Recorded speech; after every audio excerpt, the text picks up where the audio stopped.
आदाब, आप देख रहे हैं मैं मीडिया का सीमांचल बुलेटिन, जिसमें होंगी 25 जून की कुछ महत्वपूर्ण खबरें। लेकिन उससे पहले सुनिए मैं मीडिया की एक स्पेशल ग्राउंड रिपोर्ट। अररिया जिले में अल्पसंख्यक विभाग द्वारा छात्रों के लिए कई छात्रावासों का निर्माण करवाया गया था। इसके पीछे सरकार का उद्देश्य था कि अल्पसंख्यक बहुल जिलों में MSDP योजना से छात्रों के लिए हॉस्टल बनवाए जाएं, ताकि ग्रामीण क्षेत्र में रहने वाले छात्र इसका उपयोग कर शहर में अच्छी पढ़ाई कर सकें।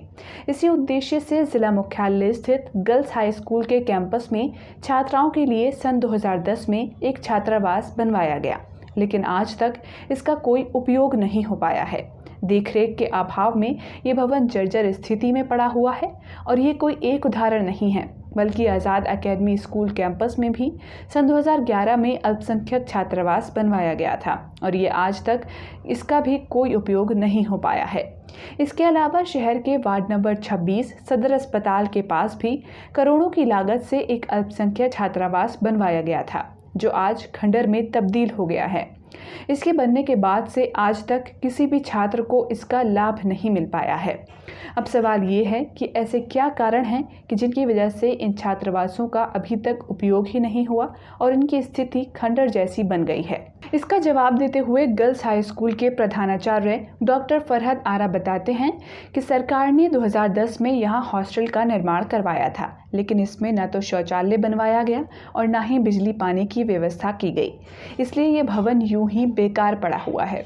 उन्होंने कहा कि उनके विद्यालय में 1400 छात्राएं पढ़ती हैं। इनमें कई ऐसी छात्राएं हैं जो ग्रामीण इलाकों से रोज़ाना आवाजाही करती हैं।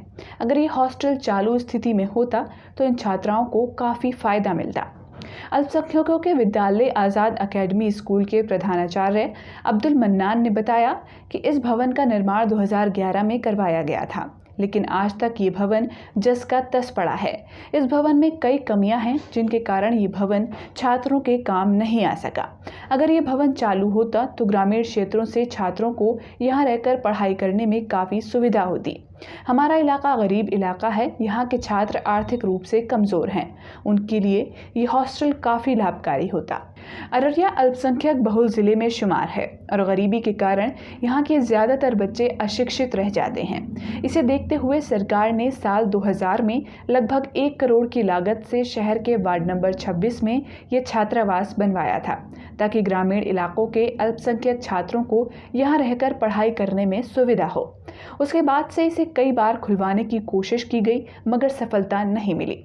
माइनॉरिटी कमेटी के पूर्व सदस्य और शिक्षक मोहम्मद मोहसिन ने बताया कि इस भवन का मामला कोर्ट में लंबित होने के कारण अब इस ओर कोई ध्यान नहीं दे रहा है।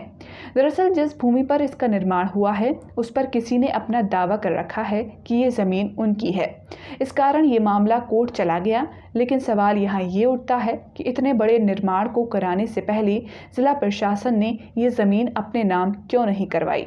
अगर विवाद है भी तो इस ज़मीन का मुआवजा भी तो दिया जा सकता है।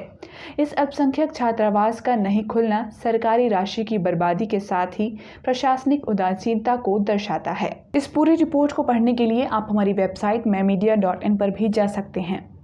किशनगंज जिले के पोआखली थाना क्षेत्र के शीशागाछी गांव में नवनिर्मित शौचालय की टंकी में गिरकर दम घुटने से 2 सगे भाइयों की मौत हो गई। घटना के बारे में बताया जा रहा है कि मसूद आलम नामक युवक अपने घर में नवनिर्मित शौचालय की शटरिंग हटा रहे थे कि संतुलन खोने से वे शटरिंग के भारी तख्ते के साथ टंकी के भीतर जा गिरे।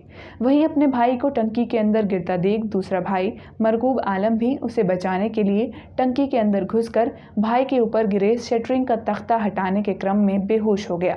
ग्रामीणों की मदद से दोनों भाइयों को बाहर निकाला गया, जहां बड़े भाई मसूद आलम की मौके पर ही मौत हो गई।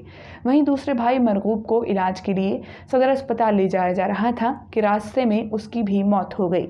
किशनगंज जिले के ठाकुरगंज प्रखंड अंतर्गत बरचौंदी पंचायत वार्ड नंबर 10 में स्थित आंगनबाड़ी केंद्र खंडर में तब्दील हो गया है और ग्रामीण सालों से इसके लाभ से वंचित हैं। ग्रामीणों द्वारा समस्या के बारे में बताने के बावजूद भी कोई हल नहीं निकला है। अब आक्रोशित ग्रामीणों ने मांग की है कि यहाँ सेविका व सहायिका की पोस्ट की नियुक्ति की जाए। हम लोगों को आंगनबाड़ी का लाभ उपलब्ध करवाया जाए। ग्रामीणों का कहना है कि किसी भी तरह का टीकाकरण कराने के लिए हमें दूसरे वार्ड में जाना पड़ता है। अररिया की हड़िया पंचायत के वार्ड नंबर 10 में नहर किनारे देर रात लगी आग से 7 परिवारों का घर जलकर राख हो गया। इस आग में एक गाय, बकरी और दर्जनों मुर्गियों के साथ 40,000 रुपए भी जल गए हैं। अग्निपीड़ित सभी मजदूर वर्ग के लोग हैं। पीड़ित मोहम्मद अखलाक और मोहम्मद मसूद ने बताया कि रात 10:30 बजे के करीब हम लोग खाना खाकर सो गए थे। तभी दूसरी जगह से लोगों ने आवाज़ देकर उठाया कि घर में आग लगी है।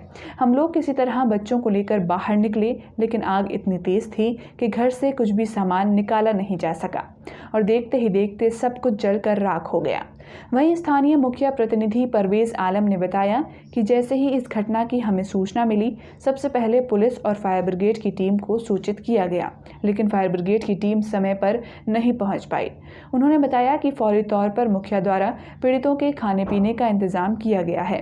साथ ही लिखित रूप में इसकी सूचना सीईओ को दी जा रही है ताकि पीड़ित परिवारों को कुछ मुआवजा मिल सके। शनिवार को कटिहार में बिहार के उप मुख्यमंत्री तारकिशोर प्रसाद और स्वास्थ्य मंत्री मंगल पांडे ने संयुक्त रूप से RT-PCR लैब का उद्घाटन किया। स्वास्थ्य मंत्री ने कहा कि ये बिहार का 37वां सरकारी लैब है। यहाँ के लोगों को अब कोरोना जांच के लिए लंबा इंतजार नहीं करना पड़ेगा। बेहद कम समय में संबंधित मरीजों को जांच रिपोर्ट उपलब्ध हो जाएगी। वहीं डिप्टी सीएम ने कहा कि स्वास्थ्य विभाग निरंतर बेहतर सेवा विस्तार के माध्यम से लोगों के भरोसे पर खरा उतरा है। उन्होंने कहा कि कटिहार में जल्द स्वास्थ्य विभाग की तरफ से डायलिसिस सुविधा उपलब्ध कराने का प्रयास जारी है। कटिहार में हाटे बजारा एक्सप्रेस ट्रेन में कोलकाता से सहरसा जा रहे मधेपुरा के स्वर्ण व्यापारी पारस सोनी से लगभग 2 करोड़ की लूट हो गई। घटना के बारे में रेल एसपी संजय भारती ने कहा कि अपराधियों ने एसी बोगी में सफर के दौरान ट्रेन की चेन खींची और लगभग 2.5 किलो सोना लेकर फरार हो गए। घटना के बाद से ही कटिहार पुलिस और रेल थाना पुलिस घटना की जांच में जुट गई है। Rail SP doctor Sanjay Bharti ने घटना की पुष्टि करते हुए जल्द ही आरोपियों की गिरफ्तारी की बात कही है। अररिया के सिकटी थाना क्षेत्र में एक विधवा महिला की हाथ पैर बांध गला दबाकर हत्या कर दी गई थी। इस मामले को लेकर मृतका की माता रोशन खातून ने सिकटी थाने में 4 लोगों के विरुद्ध प्राथमिकी दर्ज कराई थी। अब उसी हत्याकांड में संलिप्त एक व्यक्ति को पुलिस ने गिरफ्तार किया है, जिसकी जानकारी एसपी कार्यालय में आयोजित एक प्रेस कॉन्फ्रेंस के माध्यम से दी गई। एसपी अशोक कुमार सिंह ने बताया कि बीते 20 जून की रात में सिकटी थाना अंतर्गत सिंघिया गांव में एक विधवा महिला अपने 4 साल के बच्चे के साथ रहती थी। उसकी गला दबाकर हत्या कर दी गई थी। इस मामले में मृतका की मां ने 4 लोगों के विरुद्ध मामला दर्ज कराया था। इस मामले में एक टीम गठित की गई थी, जिसमें एसडीपीओ पुष्कर कुमार के नेतृत्व में इस हत्याकांड की जाँच की गई और तकनीकी अनुसंधान में आरिफ नामक एक हत्यारे को पहचाना गया। तब जाकर पुलिस ने गांव पिपरा बिजवार थाना प्लासी से हिरासत में लेकर पूछताछ की तो सारा मामला सामने आया। उसने स्वीकार किया कि इस हत्या में वो शामिल था। एसपी ने बताया कि आरिफ हरियाणा में मजदूरी करता है और हत्या के 2 दिन पहले ही मृतका के घर पहुंचा, जहां मृतका को रेलवे से मिलने वाले जमीन के मुआवजे को हड़पने के उद्देश्य से उसके देवर और उसी गांव के 2 अन्य लोगों के सहयोग से गला दबाकर हत्या की। पूर्णिया के जाने माने समाज सेवी व साहित्यकार और बुजुर्ग समाज के अध्यक्ष भोलानाथ आलोक का 93 वर्ष की उम्र में निधन हो गया। वे लंबे समय से बीमार चल रहे थे। स्वर्गीय आलोक के निधन पर पूरे पूर्णिया में शोक की लहर महसूस की गई। साथ ही उनके आवास पर अंतिम दर्शन करने के लिए लोगों की काफ़ी भीड़ देखने को मिली। मौके पर पहुंचे अवकाश प्राप्त शिक्षक सुधीर सिंह ने कहा कि आलोक जी का जाना पूर्णिया के लिए दुर्भाग्यपूर्ण है और ये साहित्य के क्षेत्र में अपूरणीय क्षति है। वहीं 25 जून को शाम 3:30 बजे पूर्णिया के कप्तान पारा में स्वर्गीय आलोक का अंतिम संस्कार किया गया। कटिहार के शिव मंदिर चौक स्थित जेडीयू कार्यालय से जेडीयू और महात्मा फुले समता परिषद के संयुक्त तत्वावधान में एक आभार यात्रा निकाली गई, जिसका नेतृत्व जेडीयू के जिला अध्यक्ष तमीम इकबाल ने किया। इस दौरान बताया गया कि बिहार के मुख्यमंत्री नीतीश कुमार द्वारा बिहार में जाति जनगणना कराने को लेकर उनके सम्मान में ये आभार यात्रा निकाली जा रही है। यात्रा के दौरान कटिहार के बरारी के विधायक विजय सिंह सहित जेडीयू युवा प्रदेश सचिव निरंजन कुमार, उमाकांतानंद, जेडीयू प्रवक्ता सुरतरा रॉय सहित जेडीयू के कई नेता और कार्यकर्ता मौजूद थे। शनिवार यानी 25 जून को भारतीय जनता पार्टी ने लोकतंत्र का काला दिवस मनाया। इस अवसर पर बिहार के स्वास्थ्य मंत्री मंगल पांडे ने सिरसा स्थित भाजपा जिला मुख्यालय में आयोजित प्रेस कॉन्फ्रेंस में कहा कि इसी दिन 1975 को इंदिरा गांधी के नेतृत्व वाली तत्कालीन कांग्रेस सरकार ने पूरे देश में आपातकाल लागू कर लोकतंत्र की हत्या की थी। प्रेस को सेंसर कर दिया गया था। विपक्ष के सभी बड़े नेताओं को गिरफ्तार कर जेल में बंद कर दिया गया था। मंगल पांडे ने कहा कि 1971 से 1975 तक के इंदिरा शासनकाल का इतिहास सभी को पढ़ना चाहिए कि कैसे इंदिरा गांधी ने लोकतंत्र की हत्या कर भारत की आत्मा को कुचलने का काम किया था। सीमांचल की जमीनी हकीकत दिखाते मैं मीडिया की पत्रकारिता का समर्थन करने के लिए फेसबुक पर वीडियो के नीचे गिव बटन दबाकर आप स्टार्स भेज सकते हैं। अगर ये वीडियो आप यूट्यूब पर देख रहे हैं तो ज्वाइन का बटन दबाकर आप हमारा सहयोग कर सकते हैं।